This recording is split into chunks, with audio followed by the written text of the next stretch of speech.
Lupa saya Bu Ida nggak record tadi. Nggak apa-apa. Kita lihat pernah katanya Bu Nurlela. Oke. Alhamdulillah, berarti Bapak Ibu benar-benar memperhatikan murid kalau begitu ya. Kalau yang ini pernah nggak berkolaborasi menyelesaikan masalah pembelajaran di kelas? Misal antar guru kelas 1, antar guru kelas 2, atau antar guru kelas 1 dengan guru kelas 2, seperti itu?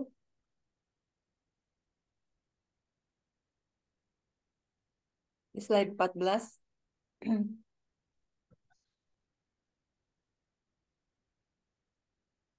Pernah. Oke. Artinya Bapak Ibu secara nggak langsung udah ada komunitas belajar ya di sekolah, cuma belum secara formal ya seperti itu ya. Iya.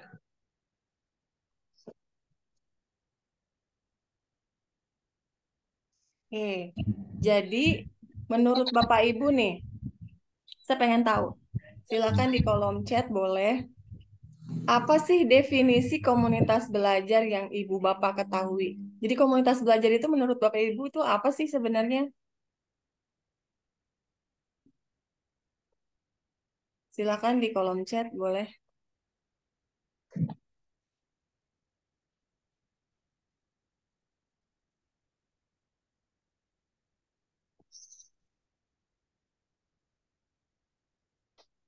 Coba menurut Bapak Ibu apa sih komunitas belajar itu?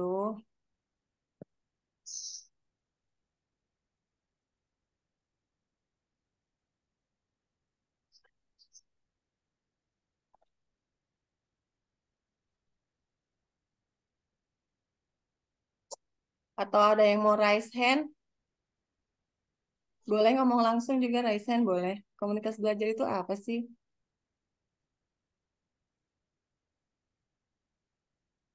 Ada yang bersedia? Ya, baik Ibu izin menjawab. Oke, silakan. Menurut saya, Ibu ya, komunitas belajar itu adalah wadah untuk bagi para guru ataupun tenaga kependidikan, di Mm-mm, mana kita bisa di situ saling sharing, mm-mm. saling berdiskusi untuk memecahkan masalah yang kita temukan di saat pembelajaran di kelas, begitu Bu. Oke, makasih. Mantap. Bu Leha. Oke, saya lihat di sini di kolom chat udah ada siapa nih? Sudah ada Bu Rini. Menurut Bu Rini, komunitas belajar adalah wadah untuk berinteraksi dan berbagi wawasan dan pengalaman dengan rekan sejawat mengenai pembelajaran. Cakep. Menurut Bu Irma, sekelompok guru yang di dalamnya membahas tentang dunia pendidikan yang lebih menarik dan semangat. Oke, bagus. Ada yang mau menambahkan lagi?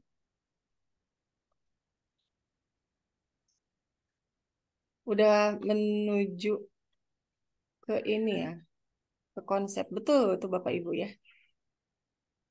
Jadi komunitas belajar, tadi yang Bapak Ibu sudah kemukakan. Ada di slide 16 Bu Ida. Adalah sekelompok pendidik dan tenaga kependidikan yang belajar bersama dan berkolaborasi secara berkelanjutan dengan tujuan yang jelas dan terukur untuk meningkatkan kualitas pembelajaran sehingga berdampak pada hasil belajar murid. Jadi ada outputnya gitu. Outputnya apa dari kegiatan komunitas belajar itu? Kita harus punya tujuan yang jelas dan terukur, tapi juga harus meningkatkan kualitas pembelajaran sehingga nanti ada dampaknya pada hasil belajar murid. Jadi seperti itu, Bapak Ibu luar biasa. Boleh tepuk tangan semuanya di kolom emotikonnya luar biasa. Bapak Ibu hari ini jempol, saya kasih jempol. Keren. Ini ada lagi yang menambahkan Bu Aam, katanya sekelompok pendidik yang memiliki visi dan misi tentang pendidikan. Beh, mantap. Mantap jiwa. Jadi tinggal ditambahkan saja ya bahwa apapun yang kita lakukan adalah harus berorientasi pada peningkatan kualitas pembelajaran yang berdampak kepada murid. Jadi seperti itu ya Bapak Ibu. Baik, kita lanjut. Berikutnya Bu Ida, kita ke slide 17. Jadi definisi komunitas belajar itu udah nyampe ya ke situ ya. Saya terlalu cepat nggak sih Bu Ida? Komunitas belajar diadopsi Nah, dari iya itu. betul. Dari teori Professional Learning Community atau PLC yang dikemukakan oleh Richard Dufour. Jadi sebagian besar PLC itu berbicara tentang 3 ide besar dan 5 dimensi dalam komunitas belajar. Jadi komunitas belajar itu harus ngapain sih gitu, kurang lebih seperti itu. Yang pertama, ada 3 ide besar dalam menjalankan komunitas belajar. Kita cepat aja Bu Ida, ada di slide nomor 19. Apa itu? Yang pertama, bahwa komunitas belajar itu harus berfokus pada pembelajaran. Makanya tadi saya di awal nanya, apa Bapak Ibu pernah ngobrolin ini tentang murid atau eh, hanya berfokus pada kekurangan murid saja gitu. Belum berfokus kepada apa yang sudah kita berikan atau kita eh, berikan jasanya atau pelayanan kita kepada murid gitu. Jadi yang pertama, ide besar itu komunitas belajar harus berbicara tentang fokus pada pembelajaran dulu. Jadi pembelajaran kita adalah apakah sudah berdampak pada murid atau belum. Yang kedua, membudayakan kolaborasi dan tanggung jawab kolektif. Artinya, Bapak Ibu eh, pernah nggak sih ngalamin kalau murid kita jadi guru kelas nih, ada guru kelas 1 misal, ada yang eh, belum bisa berinteraksi dengan baik misalnya di kelas 1 itu. Terus hanya jadi masalah kita aja gitu, guru kelas 2 kelas 3 guru kelas 4 abai gitu. Ah, itu mah masalah lo, DL gitu, derita lo gitu. Tapi sebenarnya kan nanti si anak ini akan naik jenjang kan. Seharusnya yang namanya di komunitas itu bahwa setiap masalah di satu kelas itu jadi masalah bersama. Karena kalau kita abai terhadap di kelas ini tidak selesai di kelas 1, nanti akan berlanjut tindakan itu perilaku si anak itu di kelas 2, nanti naik ke kelas 3 jadi PR lagi, nggak selesai lagi di kelas 4 dan seterusnya sampai dia lulus kan seperti itu. Jadi bagaimana komunitas belajar ini membudayakan kolaborasi dan tanggung jawab kolektif. Jadi ada masalah di satu kelas, itu jadi tanggung jawab bersama untuk diselesaikan. Jadi orientasinya seperti itu. Terus yang ketiga, harus berorientasi pada hasil belajar murid. Bu, katanya kita nggak melulu ngurusin kognitif aja gitu, tapi juga harus mempedulikan karakter anak dan sebagainya. Betul, karena di setiap proses itu, yang namanya hasil belajar murid itu kan murid dikatakan belajar kalau ada perubahan perilaku kan dari yang tahu, yang tidak tahu menjadi tahu, dari yang negatif ke yang positif. Jadi intinya ada perubahan seperti itu. Jadi hasil belajar ini tidak melulu angka, tidak melulu kognitif, tapi hasil belajar secara holistik keseluruhan. Entah itu angkanya, entah itu karakternya, dan sebagainya. Nah, 3 ide besar ini, Bapak Ibu, harus dipastikan terjadi di komunitas belajar dan berkontribusi pada pelajaran berkualitas yang dilakukan kolaboratif. Gitu. Jadi kita nggak sendiri-sendiri lagi. Nggak ada yang namanya istilah DL gitu dari tolong. Nggak. Itu kan masalah kamu aja yang nyelesain. Nggak ada yang seperti itu. Jadi mari kita pecahkan sama-sama sehingga tidak ada lagi yang namanya kerja sendiri. Tapi kita harus kerja kolaboratif. Apa itu fokus pada pembelajaran? Yang pertama, guru itu harus bisa memberikan 4 pertanyaan kritis ketika mulai kombel. Sebenarnya apa sih yang kita harapkan dari murid pelajari gitu? Itu harus jadi pertanyaan pertama yang ingin Bapak Ibu wujudkan ketika mendirikan kombel. Terus yang kedua, bagaimana kita tahu kalau murid itu sudah belajar? Misal tentang hukum kapilaritas gitu, atau tentang monokotil, dikotil, atau tentang apa gitu, tentang penjumlahan, bilangan desimal, bilangan genap, atau tentang teks deskripsi dan sebagainya. Terus yang ketiga, bagaimana respon kita jika ada murid yang tidak belajar? Nah, entah itu di kelas manapun, kita harus bicarakan itu sama-sama gitu. Jadi jangan jangan masing-masing gitu, jangan em-eman, tapi kita kolaborasi. Bagaimana eh, kalau kita menghadapi respon murid yang kayaknya dia nggak ada di kelas, tapi dia nggak belajar gitu, dia pikirannya kemana, tindakan yang kita lakukan apa untuk memecahkan itu. Terus yang keempat, untuk fokus pada pembelajaran adalah kita harus pertanyakan dulu bagaimana kita akan memperkaya materi untuk murid yang sudah mahir gitu. Jadi mungkin di kelas kita ada yang ngerasa jenuh dengan belajar karena dia udah paham tentang itu gitu. Artinya dia anak yang istimewa secara kecerdasan. Nah, kita harus mengantisipasi itu. Atau sebaliknya, bagaimana kita memperkaya materi untuk murid yang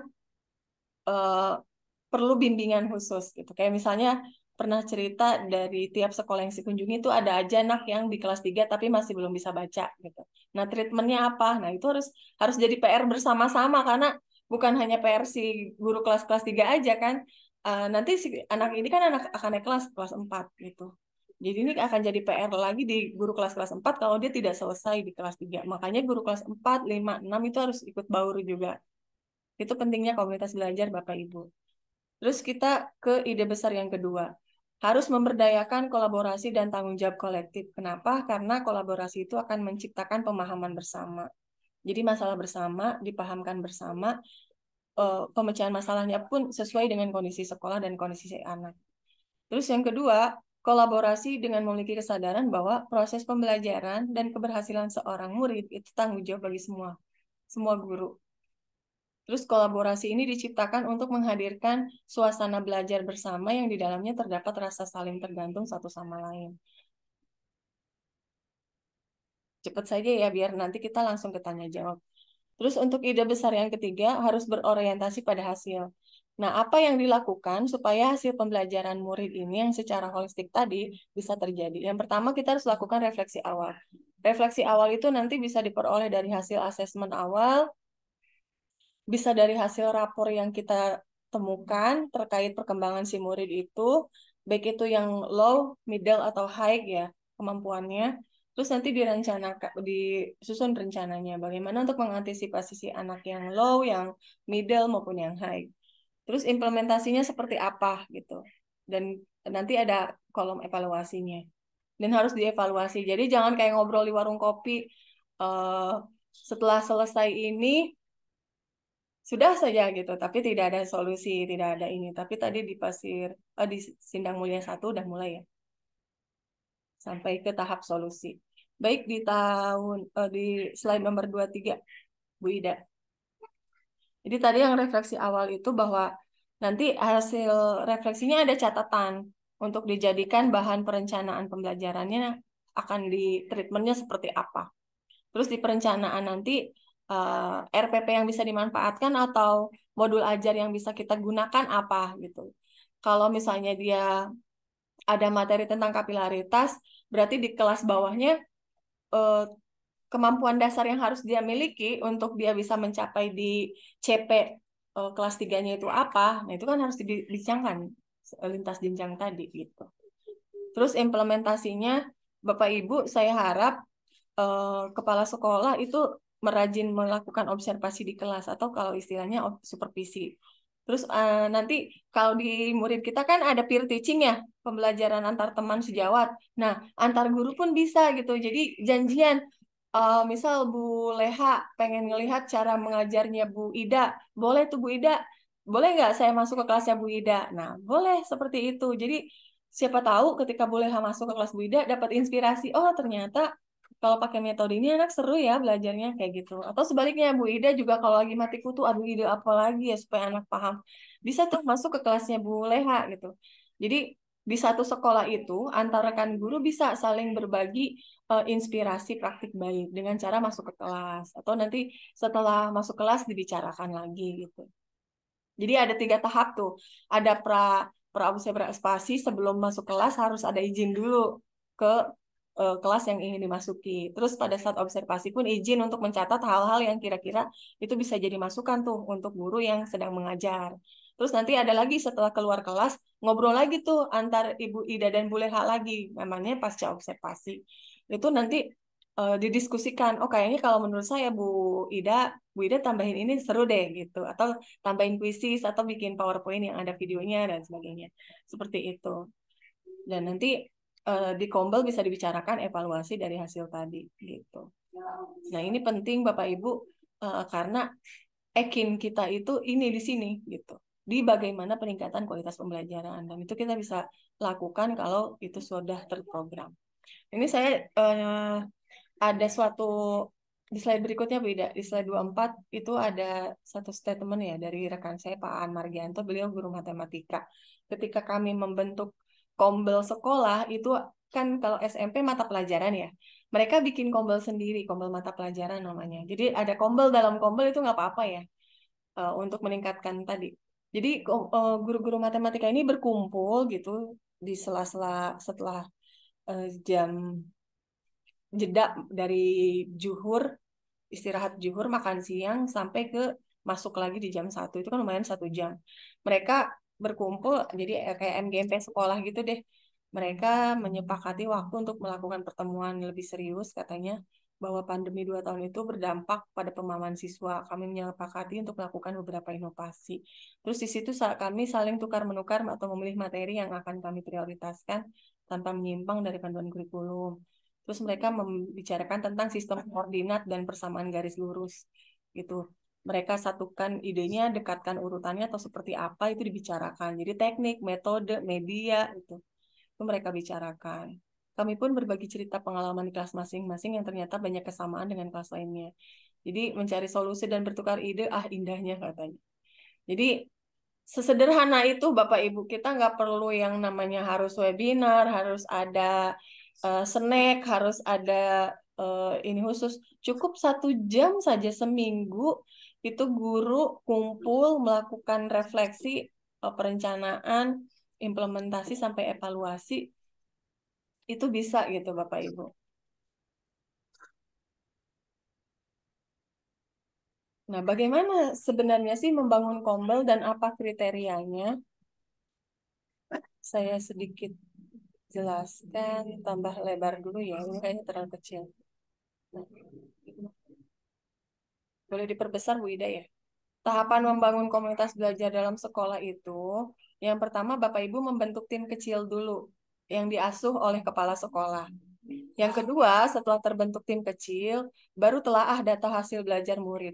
Boleh dari hasil asesmen kemarin, semester 1, boleh dari namanya kegiatan sehari-hari murid seperti apa, dan lain sebagainya, bisa mencari informasi dari guru kelas masing-masing.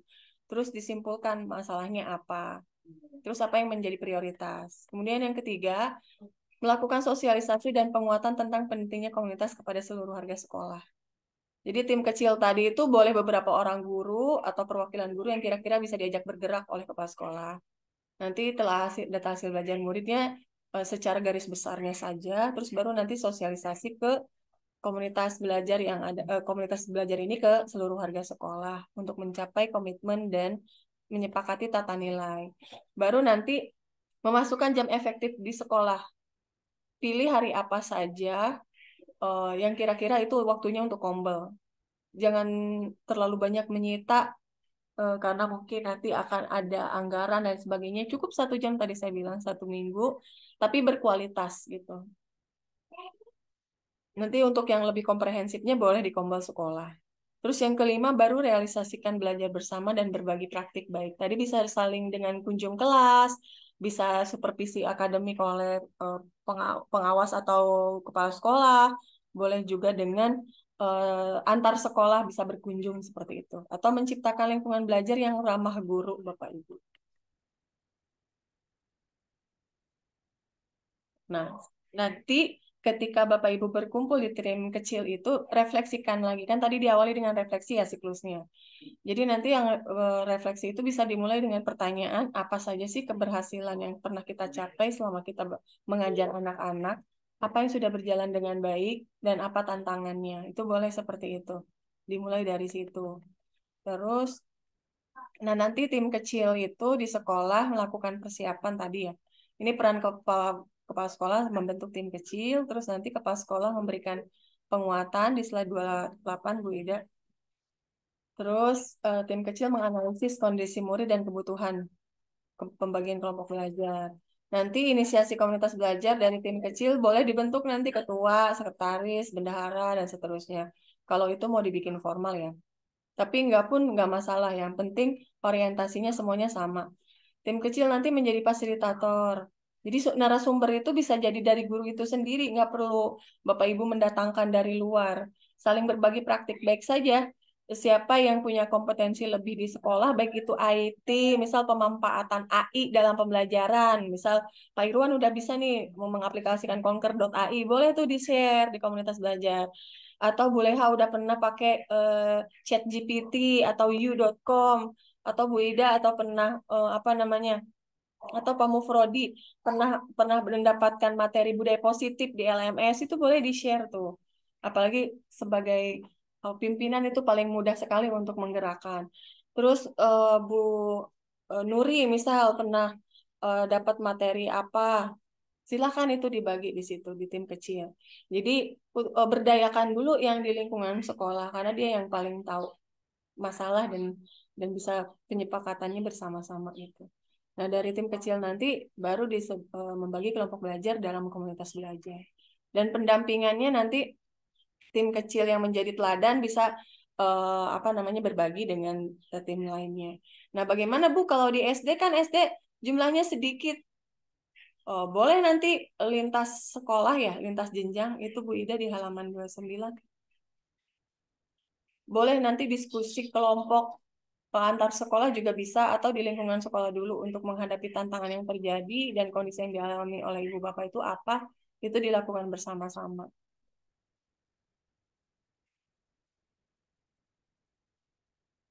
Nah, ini peran komunitas belajar. Apa sih peran komunitas belajar di sekolah?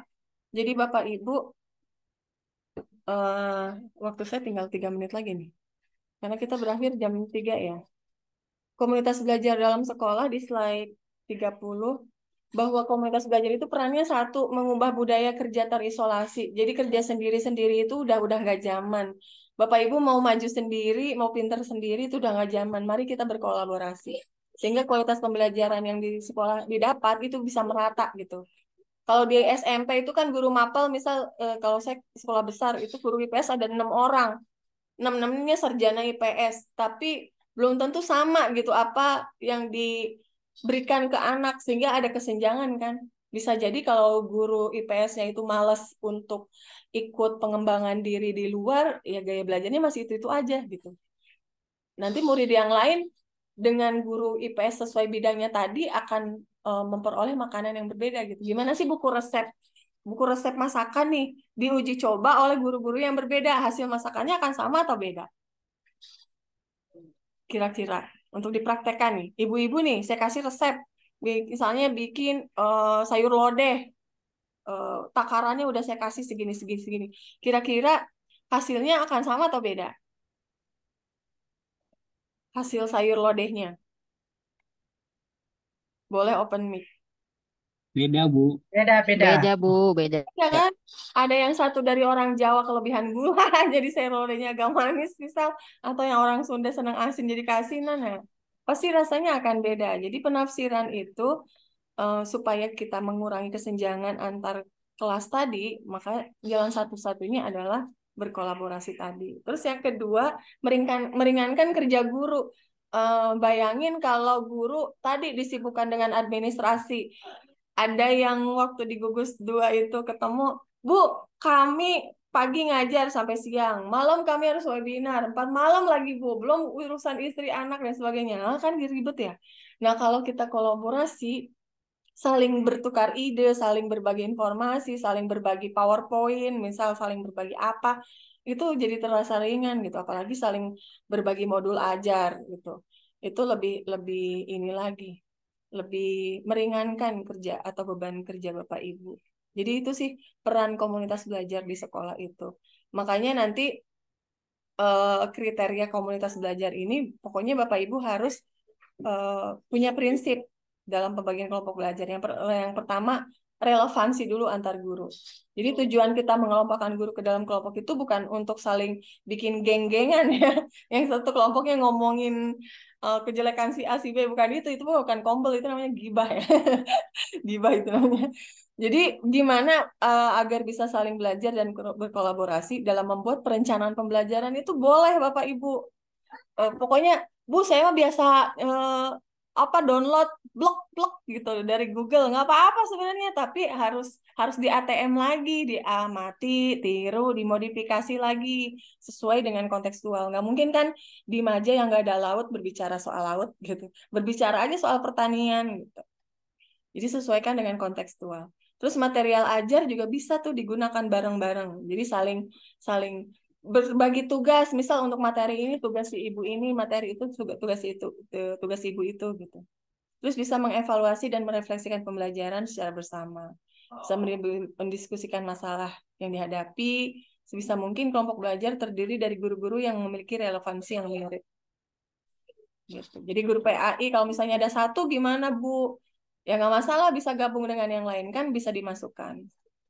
Guru PJOK cuma satu, ya gabung dengan guru yang bisa matematika kan, belajar apa namanya, numerasinya bisa terjadi juga di lapangan gitu, kayak mengukur lingkaran bola, dimensi, diameter dan sebagainya kan, panjang kali lebar lapangan dan sebagainya. Jadi dengan kolaborasi bisa sangat ini. Yang kedua adalah harus fleksibel Bapak Ibu komunitas belajar. Baca di poin apa PowerPoint nomor 32 Bu Ida, itu di poin 2-nya, pada konteks jenjang SD, jika satu tingkat itu memiliki rombel yang banyak, maka bisa saja ada kelompok belajar kelas 1, 2, dan seterusnya. Kalau jenjang kelasnya banyak ya. Kayak misalnya jenjang kelas satunya ada 2 kelas gitu, boleh tuh bikin perjenjang rombelnya. Tapi kalau misalnya tiap tingkat hanya ada satu rombel, maka kelompok belajarnya bisa saja ada kelompok kelas kecil yang terdiri dari kelas 1 sampai kelas 3, misal bikin rombel sendiri. Kelompok belajar di sekolahnya khusus jenjang kelas 1 sampai 3. Ada lagi kelompok kelas besar ya. Misal dari kelas 4 sampai kelas 6. Bu, apa boleh di dalam kombel itu ada kombel sekolah tersendiri untuk keseluruhan guru? Boleh. Atau boleh dipecah lagi tadi seperti jenjang itu. Atau keduanya dipakai? Boleh, boleh. Jadi fleksibel. Sesuai kebutuhan saja. Terus atau kalau mau dibentuk tim per fase, Bapak Ibu. Jadi kelompok belajar guru fase A, guru belajar fase B, dan guru belajar fase C. Itu disilahkan. Terus untuk guru mata pelajaran di SD seperti PJOK, Pendidikan Agama dan Budi Pekerti dan lainnya menggunakan konsep seperti jenjang SMP dan SMA, itu juga boleh. Jika hanya ada satu guru PJOK di sekolah, maka bisa bergabung dengan kelompok belajar guru kelas. Gitu. Jadi nggak masalah. Kan yang diajar itu juga anaknya gitu. Iya. Tuh, dan sudah selesai.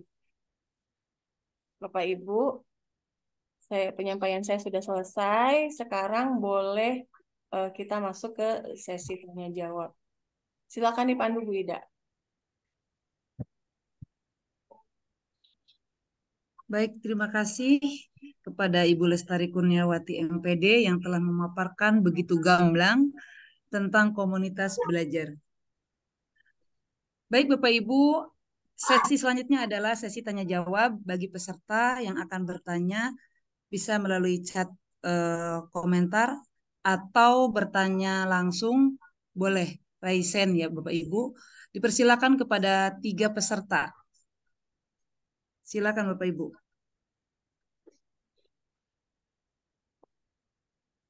Jika Bapak Ibu kesulitan, boleh langsung open mic dan berbicara langsung saja.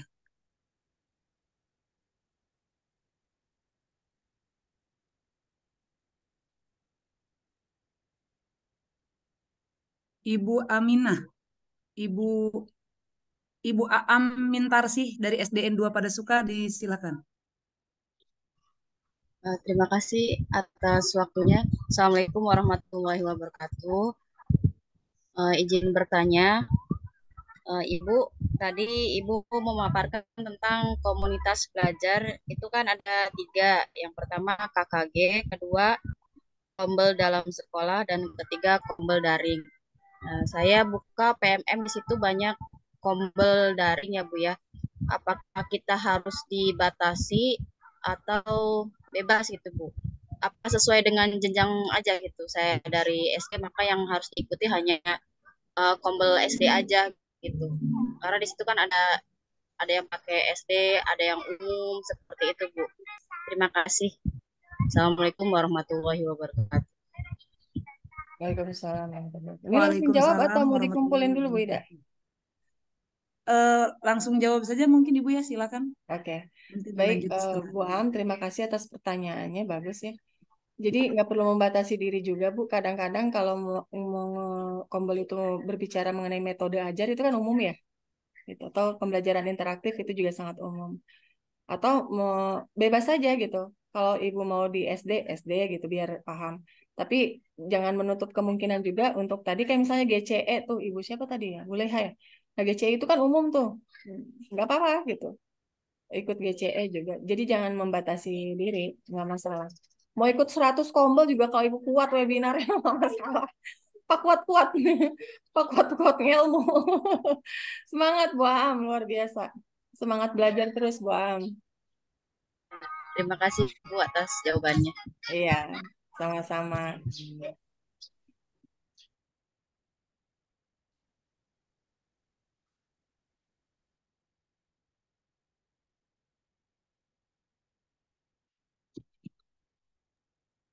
Yang lain boleh?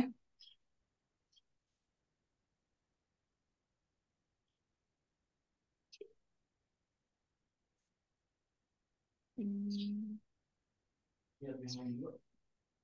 Bapak Ibu,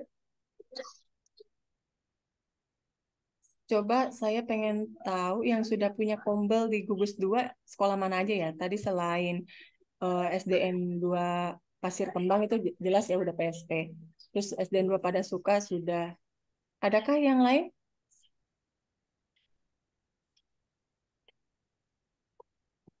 Ada SDN 1 Sindang Mulia, Ya, SDN 1 Sindang Mulia udah 3 tuh. udah berjalan. Sudah berjalan. Oke. Saya tadi ngeliat Pak Nasrudin ya. Nah, ini juga Pak Nasrudin, kegiatan ini saya juga Ya, terinspirasi obrolan kita yang di gugus 2 Pak Nasrudin. Yang Pak mm-mm. Nasrudin berbicara mengenai kombel itu. Mau jalan-jalan sih. Sekarang udah ini ya, udah siap ya membentuk kombel di Mekarsari 1. Insya Allah. Udah, cuman belum bisa di share ya. Oh iya, nggak apa-apa Pak. Nggak apa-apa. Oke, silakan. Bu, Assalamualaikum. Izin bertanya. Oh iya, mangga. Ini untuk masalah kombel belajar di sekolah, apakah harus webinar aja, apa sekedar apa pembelajaran di kelas gitu ya, masing-masing guru. Apakah bentuk lapor seperti apa gitu, Bu? Apakah harus ada laporannya, bentuk materinya, terus apakah harus harus ada keluar sertifikat aja gitu, Bu? Apa gimana caranya? Hasil itu, Bu. Untuk Ini dengan siapa barusan ya? Pak Ari, Pak Ari ya? Pak Ari siapa? Iya, kemarin suaranya. Oh, Pak Aris. Bukan Pak Sugeng ya? Pak Ari SDN 2 Mekarsari, Bu. Oke. Jadi baik Pak Aris, untuk jenis kombel tadi saya sudah sebutkan ada 3. Yang pertama bisa kombel antar sekolah, contohnya KKG yang saya contohkan tadi, bisa kombel dalam sekolah, dan yang ketiga bisa kombel daring.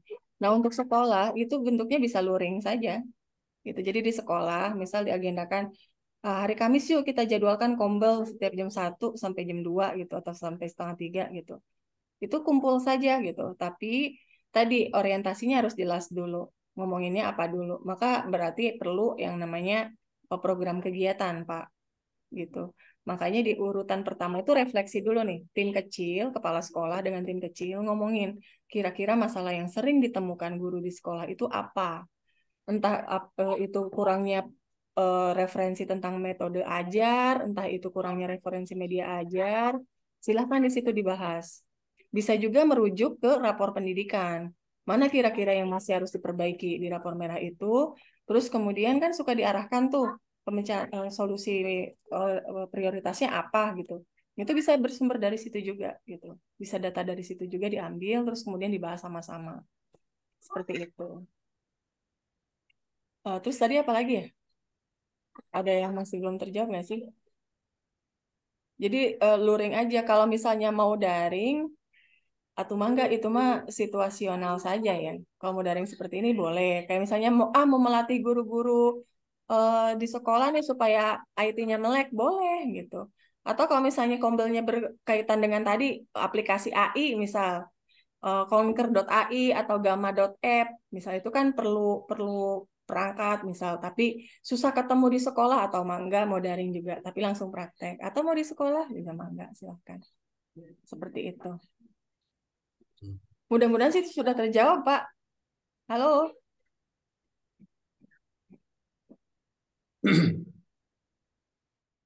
Ari yang bertanya tadi. Pak Sugeng Kuato bukan sih namanya? Pak Sugeng sudah pindah, Bu, ke Lebak Asih sebagai kepala sekolah. Oh, Itu Pak Ari, Bu. Pak Ari Sudrajat. oh Pak Ari Kebetulan Sudrajat. punten, Pak Bu Ari ya. bagaimana Pak Ari? Pak Sugeng sudah pindah. Pak Ari udah cukup terjawab belum pertanyaannya? Oh, iya Bu, makasih Bu. Tapi bentuknya boleh berbentuk dapat sertifikat gitu untuk bukti dukung ke PMM ya Bu. Oh, boleh bikin sertifikat sendiri. Makanya tadi saya bilang harus dibentuk dulu susunannya. Berarti harus ada ketua, ya kan? Iya Ibu. Sekretaris, bendahara. Boleh, Pak. Jadi justru itu yang diakui itu sebenarnya selain di PMM ya, itu komunitas belajar di sekolah gitu. Makanya kegiatannya tuh harus mewujud ada kumpul, berarti harus didukung dengan dokumentasi dan sebagainya sebagai pertanggungjawaban portofolio lainnya ya, gitu untuk pengembangan diri. Nah, kembali itu tuh ada. Terus materinya berarti harus tersusun juga. Kira-kira kita menyampaikan apa nih, narasumbernya siapa gitu. Kalau mau dibagi per JP-JP lagi juga nggak masalah. Nggak ada JP-JP-nya pun nggak apa-apa. Kayak kayak yang di-share hari ini nih, kegiatan hari ini yang penting ada tuh. Kegiatannya mau ngapain sih webinar ini gitu. Tabel kegiatannya gitu, Pak. Nah, seperti Ya, itu. Bu. Makasih Bu. Dan sama-sama. Dan Kombel sekolah boleh mengeluarkan sertifikat, boleh banget. Yang nanda tangan siapa? Ya ketua Kombel, kepala sekolah gitu. Ya, Tapi diakui itu Bu ya. diakui, Pak. Kan yang menilai kepala sekolah. Jadi penilaian itu berhenti di kepala sekolah. Makanya ini tantangan bagi kepala sekolah nih. Jangan maya gitu. Maya itu artinya kadang nggak jelas gitu. Abu-abu nih, pura-pura ada, pura-pura diadain gitu. Padahal nggak pernah terjadi. Nah, jangan seperti itu. Guru-gurunya juga harus mau diajak bergerak oleh kepala sekolah ketika pimpinannya, ayo kita kombel, ayo ini nih, gitu ya Pak ya. Mohon yang izin penting Bu Pengawas. oh, besok silakan. Kenapa Pak? Kenapa Pak? Ya, yang penting kan materinya untuk meningkatkan kemampuan guru Bu ya. Ya, Misalkan betul. contohnya pembelajaran membuat media pembelajaran di Canva misalkan. Boleh kan Bu ya? Boleh banget, boleh banget. Kan itu nanti ada kaitannya dengan RHK pembelajaran yang interaktif, kan gitu ya? Iya, betul Pak. Makasih. Mohon izin menambahkan. Ya, sama-sama. Mohon izin menambahkan. Diizinkan Bu, Ya, Bu diizinkan. Ade ya. Silakan Bu Ade Juangsih dari SDN 2 Makassar. Terima kasih Bu Pengawas. Terima kasih juga Bu Ida. Ini hanya menambahkan tadi pertanyaan dari Pak Ari, Bu Pengawas ya. Kebetulan kemarin kita emang sering kita ngobrol di sekolah, bukan 1 minggu sekali, bahkan kalau ada kekurangan-kekurangan kita ngobrol mengenai kekurangan itu apa saja nanti yang harus kita lakukan. Dan yang terakhir tadi mengenai kampak pun itu sudah dibahas sama kami dengan guru-guru, apakah boleh seperti itu. Mau bertanya awalnya, tapi ada yang sudah bertanya. Ya Alhamdulillah Pak Ari, makasih ya. Sudah bertanya ke Bu Pengawas. Insya Allah Bu, di SDN 2 Mekarsari kami akan melaksanakan kombel-kombel itu sejalan dengan berjalannya waktu sedikit-sedikit kami akan melakukan hal-hal tersebut Bu. Adapun mengenai sertifikat, kemarin kami pun ngobrol dengan guru-guru, mereka pun bertanya, Bu, apakah sertifikat Ibu boleh mengeluarkan? Saya izin menjawab kemarin, iya boleh, tapi saya akan tanya dulu, kata saya ke pengawas, takutnya saya salah menjawab. Dan Alhamdulillah pada hari ini, Bu Pengawas sudah menjawab dengan begitu gamblangnya, dan insya Allah kegiatan itu pun akan kami laksanakan. Terima kasih Bu Pengawas. Assalamualaikum warahmatullahi wabarakatuh. Waalaikumsalam warahmatullahi Yang penting wabarakatuh. konsisten dengan kebutuhan gurunya ya. RHK gurunya dilihat lagi, rapor Iya, Bu, pendidikannya dibaca lagi. Siap. Makasih Bu Ade. Oh Semangat. ya Ibu, mengenai rapot pendidikan. Ya, Bu, boleh nambah lagi Bu? Iya, mangga.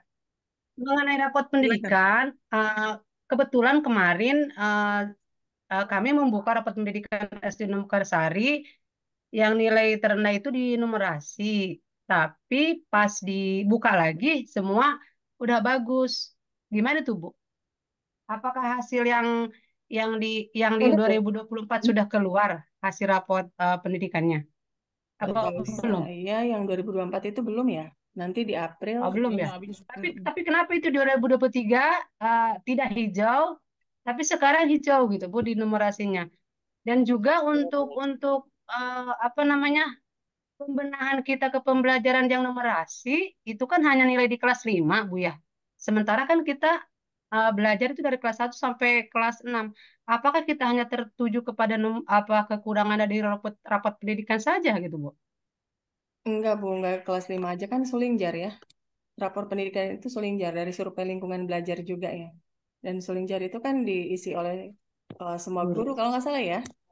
Iya. Iya. Jadi nggak melulu itu di kelas 5, Bu. Numerasi itu bukan matematika, tapi bagaimana siswa berpikir matematis, berpikir logika Masalah. matematis, seperti itu ya. Jadi bukan cuma masalah kelas 5 aja, tapi itu udah disebutnya rapor sekolah gitu. Jadi kondisi sekolah ibu itulah cerminannya ada di rapor pendidikan. Maka bukan hanya jadi masalah kelas 5 saja ya Bu ya, tapi Iya, jadi iya, masalah semua iya, guru Bu. Tapi lintas ketika saya lingkungan. buka lagi kemarin, kenapa di 2023 itu di numerasi Hmm. kekurangannya. Mm-mm. Pas dibuka lagi kemarin numerasinya udah hijau gitu. Kok bisa berubah begini gitu. Oh, itu rapor pendidikannya yang dilihat yang mana, bukan 1 tahun 2 kali gitu. 1 tahun 2 kali Bu. Yang terakhir. Satu Oh, tahun satu berarti kali Bu. berarti yang jadi Ya, acuan satu. yang terakhir itu. Kalau numerasi Oh iya, udah iya. itu berarti cari yang lain, yang mana yang belum ini. Oh iya, udah siap Bu. Makasih banyak. Ya, sama-sama. Baik, Ibu, ada yang mau bertanya sepertinya Pak Perli sudah melambaikan tangan. Oh ya. Silakan Pegel Pak itu Perli. Pak Perli. Pegel nggak Pak Perli? Mana Pak Perli? Rak nongol. Pak Perli. Tangannya melambai tapi sepertinya mukanya tidak tampak. Itu artinya dia udah bendera putih apa gimana ya? Pak Perli, kali Bu. Ibu mohon maaf sampai jam berapa ini? Sampai jam 3 Bu, kita sepakati. Jam 3 berarti 2 menit lagi ya. Bagaimana Pak Perli? Bertanya dilanjut atau dialihkan ke yang lain? Yang lain dulu deh boleh. Kayaknya ketiduran tuh dia. Ketiduran. Silakan mungkin yang lain saja. Ada yang Halo, mau bertanya lagi, Assalamualaikum. silakan. Oh, Waalaikumsalam. Oh enggak Pak Perli. Ya, Mangga Pak punten Perli. ini off cam ya. Ini nih, lagi di luar. Tekaci harus dibuka. Takut kaget nantinya. Bisa baik. Soalnya lagi nobar ini sama Pak Muf segala ini. Oh, oke. Ya, sama Pak Muf, Pak Ade ini nobar. Nobar apa nih? Ini nobar Zoom. Oh, kirain film yang lain. Ya. Ringusep dong nama. Mangga Pak. Ya, terima kasih. Assalamualaikum warahmatullahi wabarakatuh. Waalaikumsalam. Aduh, tadi nanya naonnya pohon. Jadi oh iya ini di SDN 1 Mekarsari ini kan sudah punya kombel jadi PMM. Nah, itu yang itunya kan ketuanya itu masih Bu Mahda gitu ya. Terus apabila kita mau menyelenggarakan kegiatan di kombel tersebut di PMM, bisa enggak gitu ya? Karena ketuanya kan sekarang udah masih Bu Mahda yang tertera di PMM. Terus yang keduanya terkait dengan sertifikat kombel itu, berarti yang sertifikat itu bukan berarti yang harus di PMM aja ya, yang kombel mah ya. Nah itu apakah harus disertai dengan jumlah jamnya berapa gitu, berapa JP gitu, atau hanya sertifikat saja? Mungkin itu saja Ibu Pengawas, terima kasih. Assalamualaikum warahmatullahi wabarakatuh. Waalaikumsalam warahmatullahi wabarakatuh. Bu Ida nanti boleh siapin Perdirjen GTK 7607-nya ya Bu Ida ya. Punya filenya nggak Bu Ida? Udah pernah saya share di Gugus. Nanti boleh Yang di absen Bu? Kenapa? Absen? Bukan Perdirjen GTK. Perdirjen GTK 7607. Boleh di-share. Tapi nanti ya. Sebentar. Saya jawab pertanyaan Pak Perli yang pertama dulu. Tadi apa tuh saya lupa. Nggak dicatat lagi. Kombelnya itu Ibu ketuanya Bu Mahda. Oh iya. Dulu kan Bu Mahda Oke. ya, sekarang kan Pak Perli bagaimana? Apakah bisa? Bisa ketuanya diganti asalkan ketua yang menggantikan itu minimal udah selesai satu topik di PMM, topik Merdeka Mengajar. Topik Merdeka Belajar. Terus yang kedua, kalau misalnya mau mengadakan webinar di PMM bisa banget. Tapi minimal untuk mengadakan webinar itu harus menyelesaikan 2 topik sampai aksi nyata. Meskipun aksi nyata itu belum divalidasi nggak masalah, karena udah terrecord. Gitu ya Pak Perli ya. Yang pertama, bisa dihapus dulu ketuanya, asal penggantinya dia sudah selesai 1 topik di PMM, Merdeka Belajar. Yang kedua, kalau mau melaksanakan webinar, minimal sudah selesai 2 topik. Oke. Terus yang ketiga, kalau misalnya mau webinar, itu daftarkan linknya minimal 3 hari sebelum pelaksanaan gitu. Jadi mau itu linknya, jadwalnya dan sebagainya, topiknya, pematerinya siapa itu harus sudah siap di 3 hari sebelumnya, ya Pak Perli ya, karena dia udah by system gitu. Kalau kita ngedadak nggak bisa gitu. Jadi minimal 3 hari ya. Ini juga untuk Bapak Ibu semua. Kalau misalnya mau mengadakan kombel webinarnya di PMM bisa, tapi menjadwalkannya itu minimal 3 hari.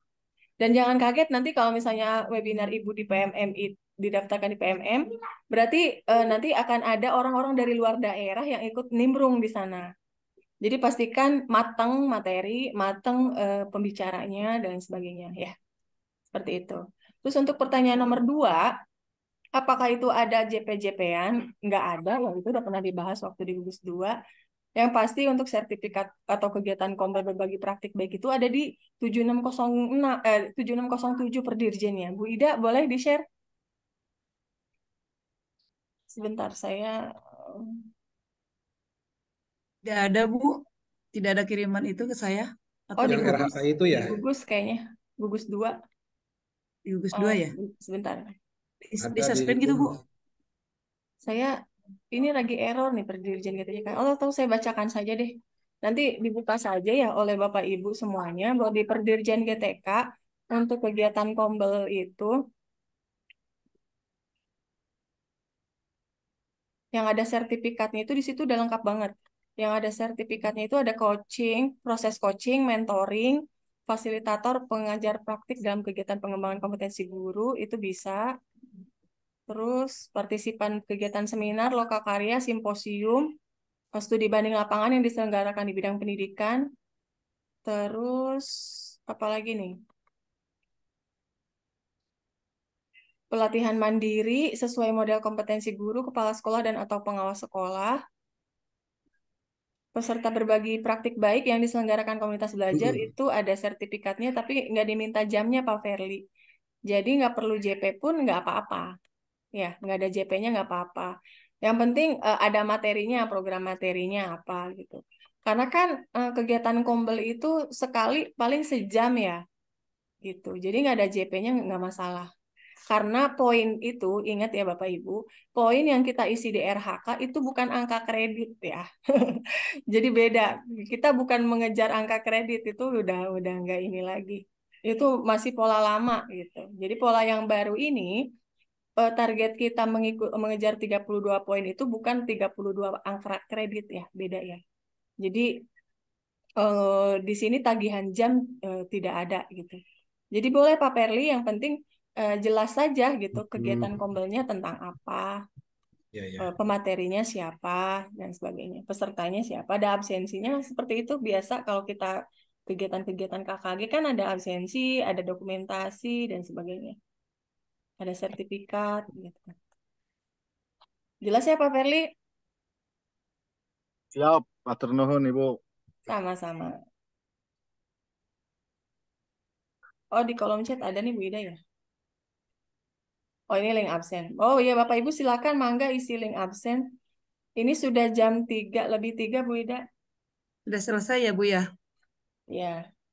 Berarti tutup saja ya. Bapak Ibu yang kami hormati, sesi tanya jawab sudah selesai. Dengan demikian, selesailah kegiatan kita hari ini. Untuk menutup kegiatan hari ini, marilah kita bersama-sama membacakan hamdalah. Alhamdulillahirrahmanirrahim. Hujan tiada henti di bulan Januari, rindu bintang bercahaya. Terima kasih Ibu Lestari, terima kasih juga para peserta. Bunga mawar, bunga melati, indah dipandang di pagi hari. Saya Ida Cakep. pamit undur diri.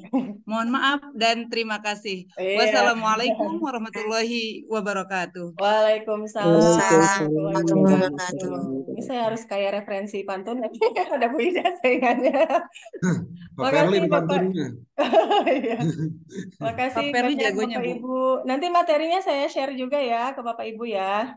Terkait kombel dan sebagainya.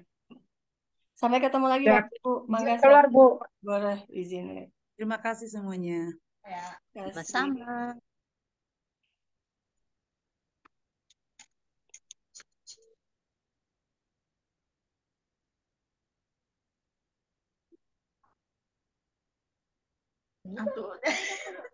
Atau nunggu di keluar.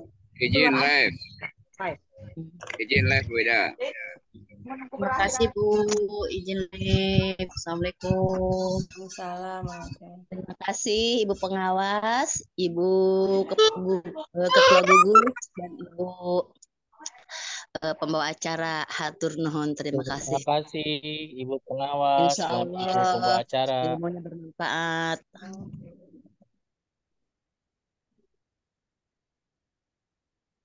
Silakan.